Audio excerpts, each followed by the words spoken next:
vataniga yopilishiga bag'ishlangan konsert dasturida Tojikistonning eng sara milliy kuy qo'shiqlari va raqslari jonli tarzda taqdim etilmoqda. Bu esa tomoshabinlarga cheksiz zavq ulashmoqda.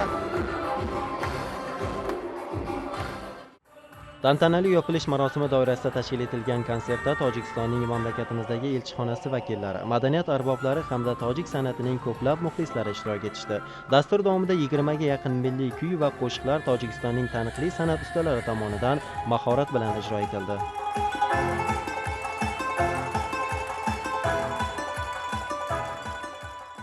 O'zbekiston Respublikasidagi Tojikiston madaniyat kunlari Tojikiston Respublikasi Prezidenti Emomali Sharipov Rahmonni O'zbekistonga rasmiy tashrifi doirasida davom etayotganligi alohida ta'kidlab o'tishni lozim deb bilamiz va qolaversa shu tashrif doirasida O'zbekiston va Tojikiston madaniyat vazirliklari o'rtasida 2026 va 2028 yillarga mo'ljallangan hamkorlik dasturi imzolandi. Bu dastur ichida 30 ga yaqin 2 yil davomida qilinadigan ishlar kelishib olindi. Bular qatorida nomoddiy madaniy meros, madaniy merosni asrash, qo'shma ta'lim dasturlarini joriy etish, shuningdek teatrlar almashinuvi, malaka oshirish, mahorat darslarini, maqom kechalarini tashkil etish kabi loyihalar o'z o'rnini topgan.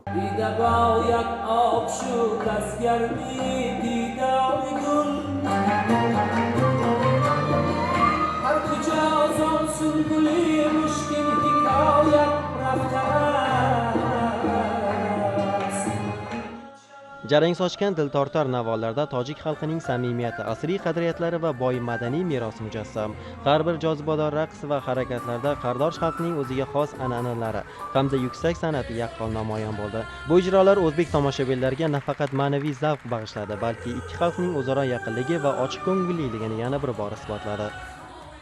Konsert qanaqa o'tmoqda? Juda ham chiroyli o'tyapti. Azaldan do'stmiz Tojikiston xalqi bilan. Shunaqa maroqli dam olamiz. Kimlar bilan keldingiz? Dugonalarimiz bilan keldik. Sizga yoqyaptimi konsert? Juda ham yoqyapti. Faqat bugun tugab qolar ekandek. Avvalo salom va durud va hamma. Avvalo O'zbekiston xalqini Navro'z ayyomi va qutlug' do'stlik kuni bilan chin qalbimdan muborakbod etaman. Bizning diniy qadriyatlarimiz, azaliy an'analarimiz, hatto to'y-hasham va kundalik turmush tarzimiz shunchalik o'xshashki, go'yo bir daraxtning ikki shoximiz.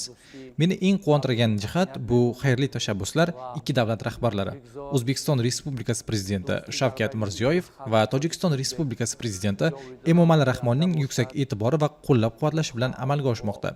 Bugun biz xuddi o'z uyimizdek O'zbekistonga bemalol mehmon bo'lib kelyapmiz. O'zbek qardoshlarimizni ham hamisha intizorlik bilan kutamiz. Ko'rsatilgan yuksak ehtirom va mehmondo'stlik uchun cheksiz minnatdorlik bildiraman. Buyuk tojik shoiri aytganidek, do'stlik daraxtini ek, u ko'ngil bog'ini gullatsin. Dushmanlik niholini sug'ur, u ko'p azob keltiradi. Ilohim qardosh xalqlarimiz o'rtasidagi bu do'stlik abadiy va mustahkam bo'lsin. Yer yuzida urush va tushunmovchiliklar bo'lmasin. Hamisha birdamlik va o'zaro mehr-oqibat hukm sursin.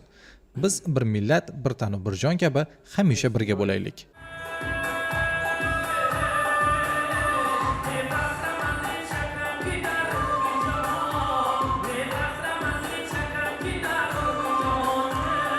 Bir necha kun davom etgan ushbu madaniyat haftaligi o'zbek va tojik xalqlari o'rtasidagi do'stlik aloqalarini yangi bosqichga olib chiqdi.